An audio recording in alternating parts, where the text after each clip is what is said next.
Son los Enigmas del Mundo, capítulo número 76, con Bruno Cardeñosa. Atención, porque nos vamos a San Sebastián de Garabandal. Misterio, mito, realidad. ¿Qué ocurrió exactamente en Garabandal? ¿Qué extrañas formas se vieron allí? ¿Realmente ocurren milagros? ¿Qué dice la Iglesia de todo esto? Bruno Cardeñosa tiene todos los detalles.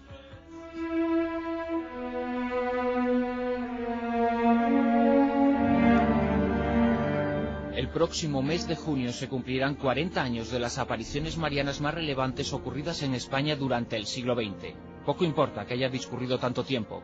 El misterio sigue vigente, un misterio que nos remonta al 18 de junio de 1961, a una pequeña y bella localidad cántabra, Garabandal.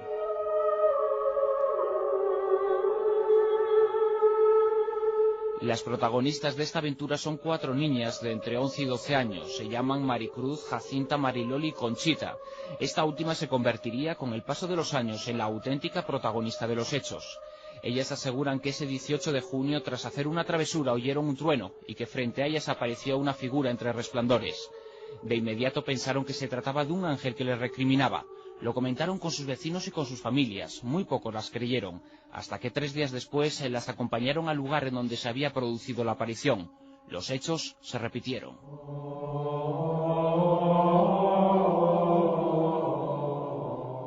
Durante esa segunda aparición, las niñas cayeron en éxtasis al mismo tiempo. El pequeño grupo que las acompañaba queda impresionado al ver sus rostros y el modo en que las 4 fijan sus ojos en un mismo punto. Actúan sin mirarse, de forma totalmente acompasada. Precisamente serían las características de esos éxtasis lo que más credibilidad otorgaría a las pequeñas, que verían a la Virgen por primera vez el 2 de julio. Para entonces, vecinos de Garabandal y otros pueblos cercanos ya habían oído hablar de los prodigios protagonizados por las niñas, y cientos de personas las acompañan en sus arrebatos místicos. Semanas después, el rumor se extiende a todo el país.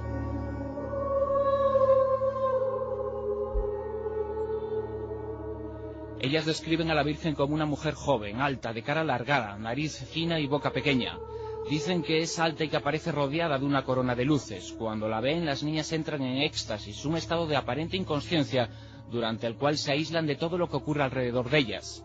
Es como si todos sus sentidos fijaran su atención en un plano de la realidad que no es el nuestro y al que nadie puede acceder salvo ellas.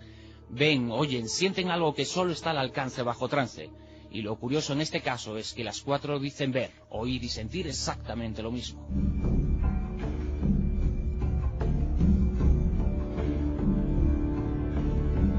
Las fotografías, filmaciones y testimonios que han llegado hasta nosotros de estos éxtasis nos ofrecen la verdadera dimensión de un enigma que movió montañas de fe en la España de los años 60. Para comprobar la veracidad de los fenómenos durante los éxtasis, a las niñas se les puso a prueba en repetidas ocasiones, es lógico. No obstante, en medio país se debatía sobre la veracidad de los incidentes y la actitud de la Iglesia era opuesta de forma radical a la realidad de los hechos. El pueblo, sin embargo, se puso del lado de ellas.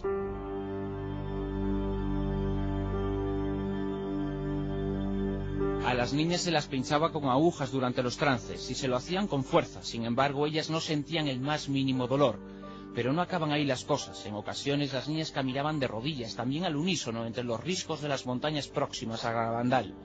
Otras veces lo hacían hacia atrás, sin tropezar con nada ni con nadie. Pese a llevar faldas y por tanto ejecutar estas caminatas de rodillas a piel descubierta, nunca sufrieron herida alguna. Es como si en vez de entre piedras hubieran efectuado estas marchas estáticas caminando sobre una manta.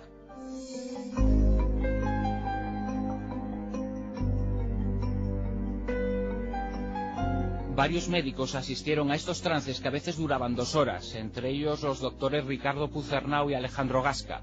Aseguraron que desde el punto de vista científico no existía una explicación natural para aquellos éxtasis, pero cuando ambos elaboraron su informe sobre los hechos, la Iglesia ya había manifestado su postura. No tenían nada de sobrenatural.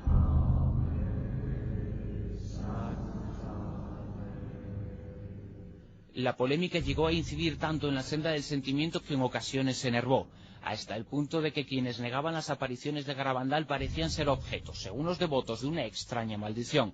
Por ejemplo, el obispo de Santander, que sería la primera víctima, se llamaba Doroteo Fernández, y el 26 de agosto de 1961, 2 meses después del comienzo de los supuestos prodigios, nombró una comisión para investigar los hechos. Concluyó que no había milagro.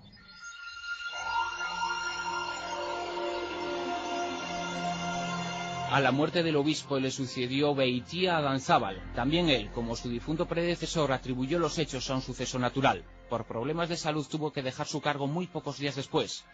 El siguiente obispo entró en escena. Monseñor Puchol aseguraría también que todos los hechos acontecidos en Garabandal tienen explicación. Jornadas después, un fatal accidente se lo llevó a la tumba.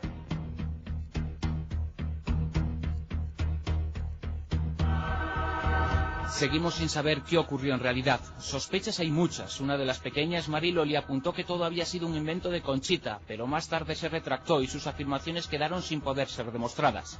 Además, en los últimos años, Conchita, actualmente afincada en Estados Unidos, ha creado una rentable organización, el llamado Garabandal Center, que se ha extendido a decenas de países. Por si fuera poco, sus seguidores creyeron que en 1995 llegaba la hora del fin anunciado por ella. 10.000 devotos se reunieron en Garabandal esperando un aviso y un milagro que no llegaría nunca. Conchita negó haber puesto esa fecha para el fin. Pese a todo, las dudas actuales no pueden ocultar que en 1961 los hechos que originaron el misterio resultaron ciertamente difíciles de explicar. De hecho, se han convertido en las apariciones marianas españolas más populares en el mundo entero.